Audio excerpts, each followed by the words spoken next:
എന്റെ അയ്യരെ ഒത്തു കിട്ടി. എന്ത് പണി ചെയ്യാനും അവൻ തയ്യാറാ. അവനൊന്ന് രക്ഷപ്പെട്ടാ മതി.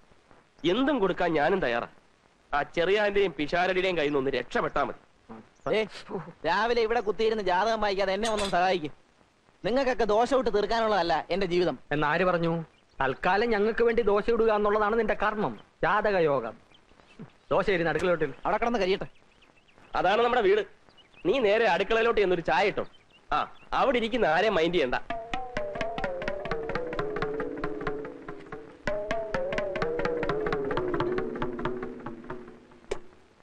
നീ ഏതാടാ? എടാ കൊച്ചനെ, നീ നല്ലോണം ആലോചിച്ചോ? വീട് മാറി കയറിയതാണോ? അല്ല, ഞാൻ ഈ വീട്ടിലേക്ക് തന്നെയാ വന്നത്. എന്നോട് പറഞ്ഞു ആരോടും മിണ്ടാ അടുക്കളയിൽ ചെന്ന് ചായ ഇട്ടോളാൻ. ആര്? മറ്റേ ചേട്ടൻ. മറ്റേ ചേട്ടനോ? അതെ, ഈ ചേട്ടൻ. നിങ്ങൾ രണ്ടുപേരും വന്ന്.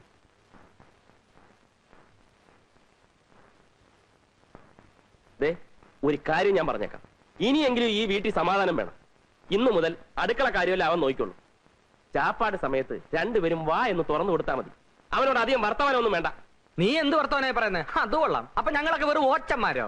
അത് പിഷാരടി പറഞ്ഞത് നേരാ. നീ ഒരുത്തനെ കൊണ്ട് നിർത്തിയെന്ന് വെച്ച് അവൻ ഞങ്ങളെ റെസ്പെക്ട് ചെയ്യണ്ടേ? അതിനായം ഒരു പയ്യൻ വീട്ടുവേലക്ക് വന്നാൽ എല്ലാവരും ഒന്ന് പരിചയപ്പെടുത്തണം. അതെ, അല്ലെങ്കിൽ നാളെ അയ്യർ എന്തെങ്കിലും ആവശ്യത്തിന് ഇങ്ങോട്ട് കയറി വരുമ്പോ താനേത് കൊച്ചാണാടോ എന്ന് ചോദിച്ചാൽ എന്ത് ചെയ്യും? അതെ, ഞാനിപ്പോ എന്താ വേണ്ടത്? ഞങ്ങളെയൊക്കെ മാന്യമായ രീതിയിൽ ഒന്ന് പരിചയപ്പെടുത്തണം. ഇരി. ആ അയ്യര് ഇരുന്നോ?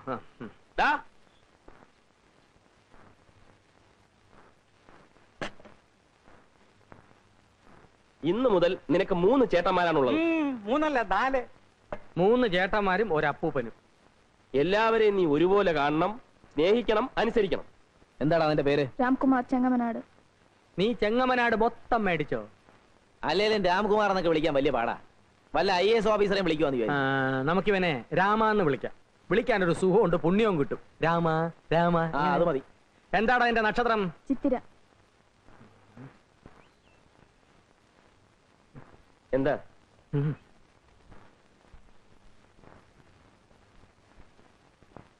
അവനെ പറഞ്ഞുവിട്, പോക്ക് കേസാ.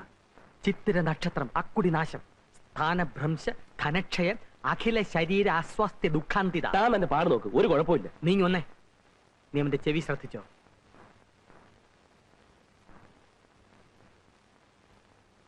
ആനച്ചെവിയാണ്, അതായത് കൃത്യബോധവിഹീനൻ. നിനക്ക് മനസ്സിലാകുന്ന ഭാഷയിൽ പറയാം, ഗജ ഫ്രോഡ്. അത് ഞാൻ നോക്കിക്കൊള്ളാം. എല്ലാം സാറ് നോക്കിക്കൊണ്ടാ മതി. തൽക്കാലം അവനൊന്ന് പണി ചെയ്ത് തുടങ്ങട്ടെ.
എങ്ങനുണ്ട് ഊണ്? കൊള്ളാം. എന്നാ കൊള്ളുകാല. കന്നാലിക്ക് കൊടുക്കുന്ന പോലെ ചേനയും വാഴയ്ക്കും കണ്ടം തുണ്ടമായി വെട്ടിയിട്ട് പുഴുങ്ങി അവിയലാകില്ല കേട്ടോടാ. അങ്ങനെ ആക്ഷേപിക്കൊന്നും വേണ്ട, അവൻ നന്നായിക്കോളും. പണ്ട് എനിക്ക് അൾസറ, എനിക്ക് എന്റെ ആരോഗ്യം നോക്കിയേ പറ്റൂ. എന്നാ എനിക്ക് എന്റെ ആരോഗ്യം നോക്കിയേ പറ്റത്തുള്ളൂ. എനിക്കിനി കണ്ടവനെ ക്ലാസ് ഇടാൻ പറ്റിയല്ല. വേലക്കാരൻ വരുന്നതിന് മുമ്പ് അതിന്റെ കുഴപ്പം, ഇപ്പൊ വന്നപ്പോ അതിലും കുഴപ്പം ഉണ്ടോ? ഓ, അങ്ങനെ എനിക്ക് വേണ്ടി വെയിറ്റ് ചെയ്യുന്ന പതിവൊന്നും ഇവിടെ ഇല്ലല്ലോ. എന്നാ ഉണ്ണുന്നതിന് മുമ്പ് കുറച്ച് വെള്ളം ബാത്റൂമിൽ വെച്ചേക്കണം, ഉടനെ ആവശ്യം വരും. ഓ, അത്രയ്ക്ക് പോറൊന്നുമല്ല. നീ എന്തിനാ അവന്റെ സൈഡിൽ നിൽക്കുന്നേ? പിന്നെ ഇയാളെ ഉണ്ടാക്കും. ഇങ്ങനെ കീരിയും പാമ്പും കളിച്ച് ഇനി എന്നെ മണ്ടനാക്കാൻ ശ്രമിക്കണ്ട. എന്ത് പ്രശ്നം വന്നാലും 1 മാസം അവനിവിടെ നിൽക്കും. അതിനവൻ വെച്ച് ഞാൻ അവനെ എല്ലാം പഠിപ്പിച്ചെടുത്തോളാം. അല്ല, അവനെ പഠിപ്പിച്ചെടുക്കാൻ അങ്ങ് തീരുമാനിച്ചു. എന്നാൽ അവൻ എവിടെ കിടക്കും? അവനിവിടെ എവിടെയെങ്കിലും കിടക്കും. അവനെന്താ ആനയാണോ? ആനയല്ല, ആന ചെവി. ചിത്തിര നക്ഷത്രമാണ്. സൂക്ഷിച്ചില്ലേ ഇരിക്കുന്നിടം തോണ്ടും. അവൻ പിഷാരടിയുടെ കൂടെ കിടന്നോളും. പറ്റുകയല്ല. 1 വർഷത്തേക്ക് ആരുമായും സഹശയനം പാടില്ല. ഓമനക്കുട്ടന്റെ കൂടെ കിടക്കട്ടെ. എല്ലാം ഓമനക്കുട്ടന്റെ പള്ളിക്ക് വെച്ചു. വൈകുന്നേരം വരെ പണിയെടുത്ത് രാത്രി സ്വല്പം പാട്ട് കേട്ട് കിടന്നുറങ്ങുന്നതാണ് എന്റെ ഏറ്റവും വലിയ സന്തോഷം. അത് പങ്കിടാൻ ഞാൻ ആരെയും അനുവദിക്കില്ല. ചെറിയാറ്റം ഒന്ന് സഹകരിക്കും. അയ്യോ, അത് മാത്രം പറ്റിയല്ല. നിങ്ങൾക്കറിയാമല്ലോ, കാഞ്ഞിരപ്പള്ളി തന്നെ സ്വന്തം അനിയൻ വന്നിട്ട് ഞാൻ എന്റെ കൂടെ കിടത്തിയോ? കയ്യിൽ നിന്ന് കാശ് കൊടുത്ത് ഹോട്ടലിൽ മുറി എടുത്ത് കൊടുത്ത് താമസിപ്പിച്ചു. എന്റെ കൂടെ ആരെയും കിടന്നാൽ എനിക്ക് ഉറക്കം വരികയല്ല. ഇവനെ എവിടെങ്കിലും ഒന്ന് കിടത്തണമല്ലോ. എവിടെങ്കിലും കിടത്തിയാ പോരാ, ഭദ്രമായിട്ട് കിടത്തണം. എന്തൊരു സംസാരം ഇത്! മൈക്കിൽ കൂടി വിളിച്ചു പോകുന്നവരുണ്ടല്ലോ. ഞങ്ങൾ അയ്യരുടെ ഗതികേടിനെ പറ്റി സംസാരിച്ചിരിക്കുകയായിരുന്നു. സമയത്ത് വാടക കിട്ടുന്നില്ലെന്ന് ഒഴിച്ചാൽ പിന്നെ എനിക്കെന്താ ഗതികേട്? എന്താ ഗതികേടെന്ന്? രാത്രിയിൽ അയ്യര് ഉറങ്ങാൻ കിടക്കുന്നു. പെട്ടെന്ന് തൊണ്ട വരലെന്ന പോലെ നെഞ്ചിൽ ഒരു വേദന.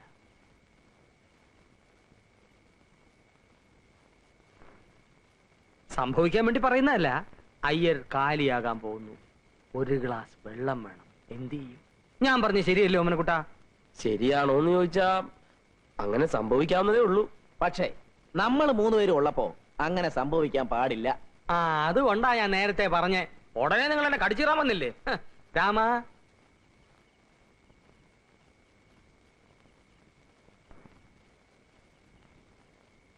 രാമ, നീ പകൽ മുഴുവൻ ഇവിടുത്തെ പണിയൊക്കെ തീർത്തിട്ട് രാത്രി അയ്യരുടെ കൂടെ പോയി കിടന്നോണം. പോത്തുവലയുടെ ഉറങ്ങാനല്ല. നട്ടപ്പാതിരേക്ക് അങ്ങേർക്ക് വല്ല വിമ്മിഷ്ടമോ ശ്വാസം മുട്ടലോ വന്നാൽ കൂടെ കൂടെ പറയുന്നത് പയ്യന് മനസ്സിലാകണ്ടേ അയ്യരെ? വന്നാൽ ഉപകരിക്കാൻ വേണ്ടിയാ.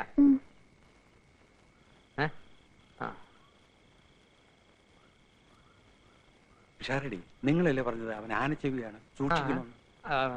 ശുദ്ധ ബ്രാഹ്മണന്മാർക്ക് അതൊന്നും ഏശയില്ല. പിന്നൊരു കാര്യം, അവന്റെ 2 കൈകളും ഒന്ന് സൂക്ഷിച്ചു. അതെന്താ? അവന്റെ കയ്യിലിരിപ്പ് അങ്ങനെ. രാമ, നീ ചെല്ലേ. പോ. വാടാ, വാ. രാവിലെ ഇനി എത്തിയേക്കണേ. അയ്യരെ അവന് പുതയ്ക്കാൻ ഒരു കമ്പിളി കൊടുത്തേക്ക്.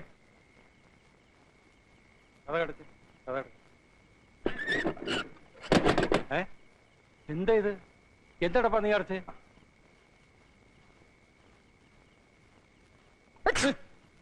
എന്താ ഇത്? ഞാൻ തുമ്മിയതാ.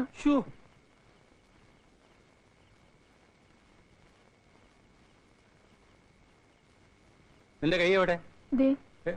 എവിടെ? ഇതിനെ പുറകെ കിട്ടുന്നത്? മനുഷ്യൻ സ്വസ്ഥാനമില്ലെന്ന് വെച്ചാൽ അല്ലേ? എനിക്കകത്തൊരു പൂജയുണ്ട്, അത് കഴിഞ്ഞിട്ട് ഞാൻ വിളിക്കാം. അവിടെ നിന്നാ മതി കേട്ടോ. അവിടെ നിൽക്കാൻ പറഞ്ഞില്ലേ? അവിടെ നിന്നാ മതി. ആ,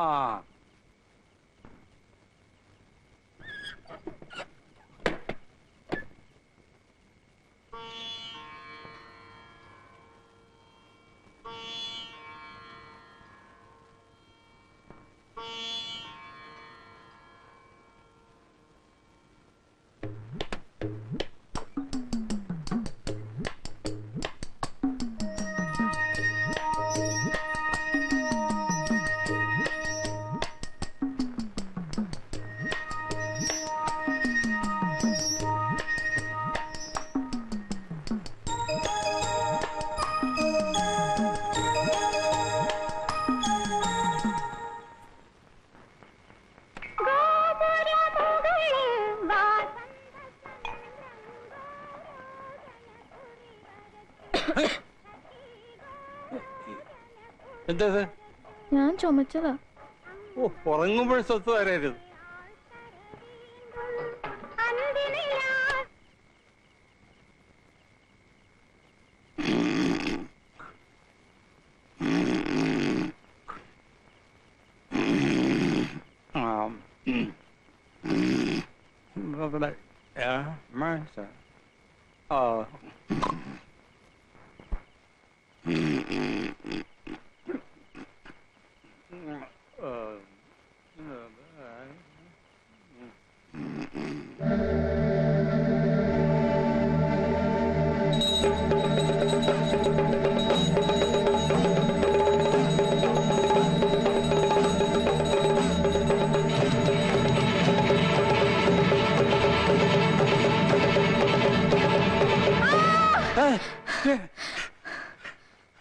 എന്തത്? ഒന്നുമില്ല. നിന്റെ കൈ എവിടെ? രണ്ട് കൈ ഉണ്ടല്ലോ.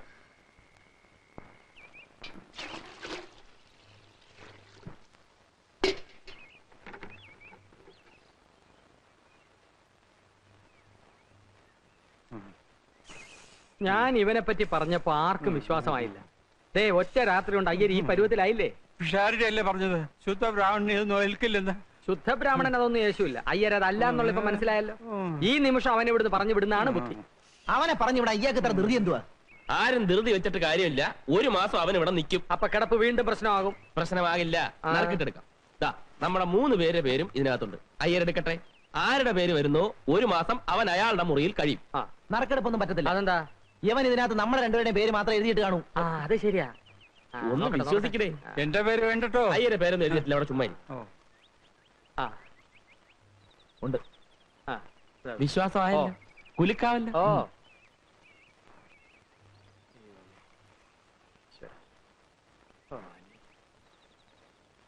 ഓമനക്കുട്ടൻ. ഓമനക്കുട്ടൻ തന്നെ. അയ്യരെ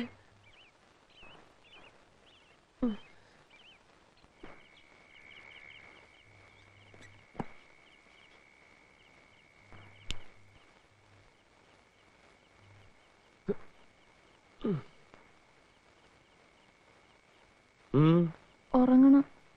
ഉറങ്ങിക്കോ. അതിനു മുമ്പ് വാതിലങ്ങ് ചാരിയത്. കിടക്കണം. കിടന്നോ? ഏതായാലും ഇവിടെ കിടക്കാൻ ഉദ്ദേശമൊന്നുമില്ലല്ലോ. ഒരു കാര്യം ചെയ്യും, ആ മൂലയിലിട്ട് കിടന്നു. പിന്നൊരു കാര്യം, രാവിലെ ഞാൻ കണ്ണു തുറക്കുമ്പോ എനിക്കെതിരെ ഒന്നും കയറി വന്നേക്കരുത്. വിശാരടിയെ പോലില്ലെങ്കിലും കുറച്ചൊക്കെ ശകുനത്തിൽ ഞാനും വിശ്വസിക്കുന്നുണ്ട്. അല്ലെങ്കിൽ തന്നെ ഹോട്ടലിൽ നിന്ന് ആവശ്യത്തിന് ആട്ടും തുപ്പും കിട്ടുന്നുണ്ട്. കിടന്നോട്ടെ. Good night.